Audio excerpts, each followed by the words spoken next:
There's a difference between a haunted house and a house that's paying attention. Most people fear being watched, but there's something far more unsettling that's being responded to. Because once something responds, it's no longer background noise, it's interaction. Interaction implies awareness. Tonight isn't about shadows in the corner, it's about something that reacts, something that listens, something that learns, and waits for you to speak first.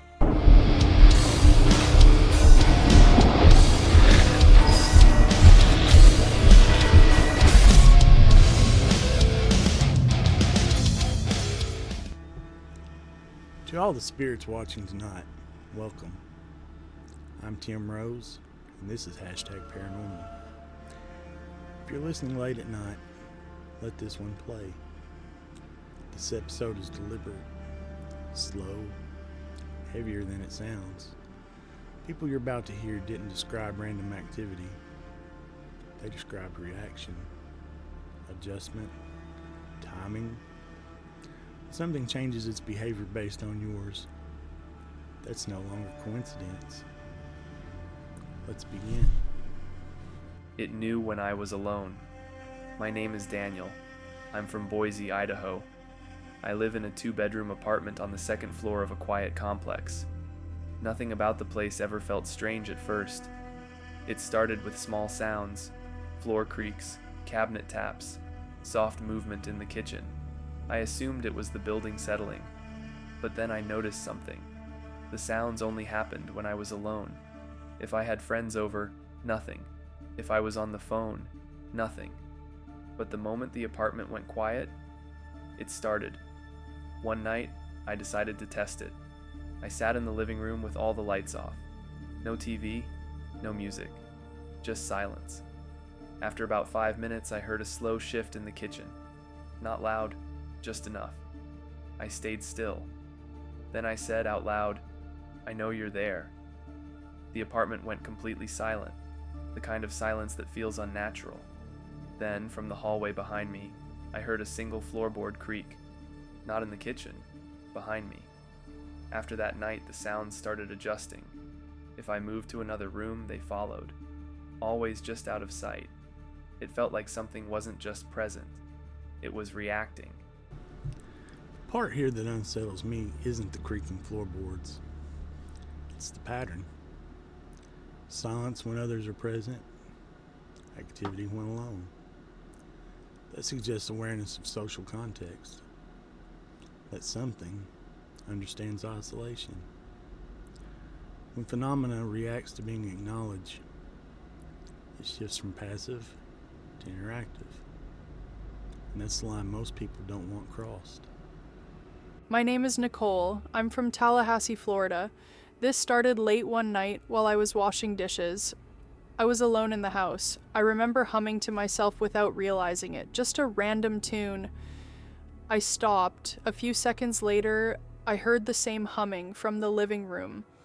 It wasn't loud, it wasn't clear, but it was the same melody. At first, I convinced myself it was an echo, but the living room is carpeted, the kitchen isn't. There's no way sound would travel like that. The next night, it happened again. This time, I said something quietly under my breath, "I'm tired." A few seconds later, from the hallway, I heard something that sounded like my voice, soft, distorted, "I'm tired." After that, I stopped talking out loud when I was alone, but sometimes when I think something, a phrase will repeat faintly in the next room, not spoken clearly, just enough to recognize. Auditory mirroring is rare in reported cases. Not because people don't hear things, but because repetition suggests intention. If something echoes in your voice, it may not be mimicking, it may be practicing.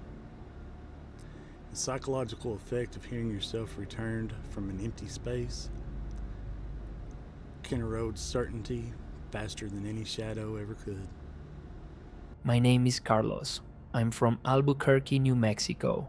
There's one room in my house that feels different. It's not colder, it's not darker. it just feels used.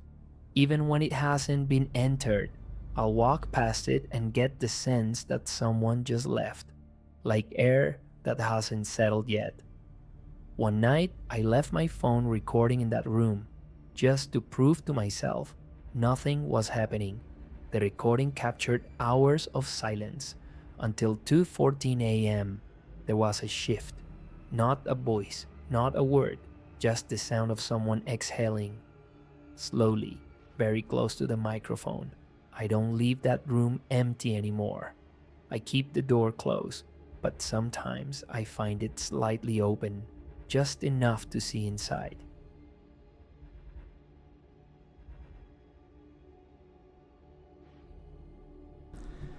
If you're still here with me, stay with me, because this isn't escalating in volume, it's escalating in awareness.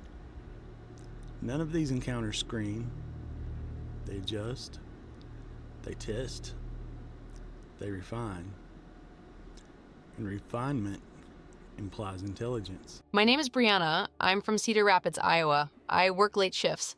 I usually get home around 1:30 in the morning. For months, everything was normal. Then one night, when I unlocked the door, the hallway light was already on. I assumed I left it. The next night, the bathroom light was on, then the kitchen, then the bedroom closet.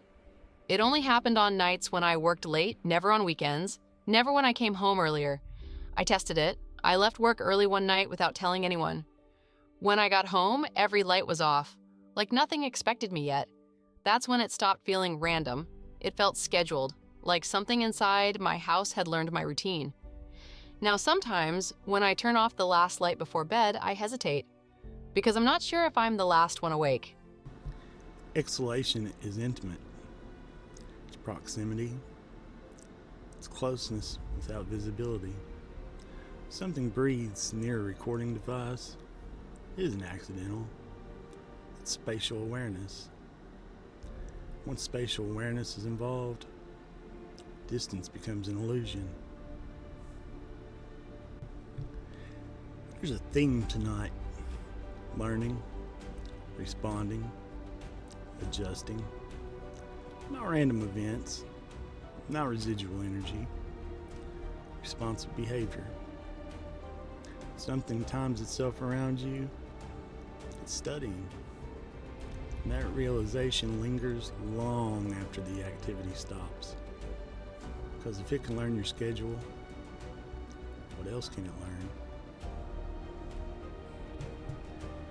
If your home feels reactive, if activity changes when you change, you don't have to dismiss it.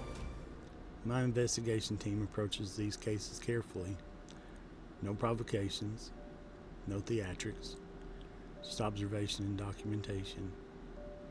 If something feels interactive, reach out. To all the spirits watching tonight, thank you for staying. Till next time, stay grounded, stay aware, stay curious.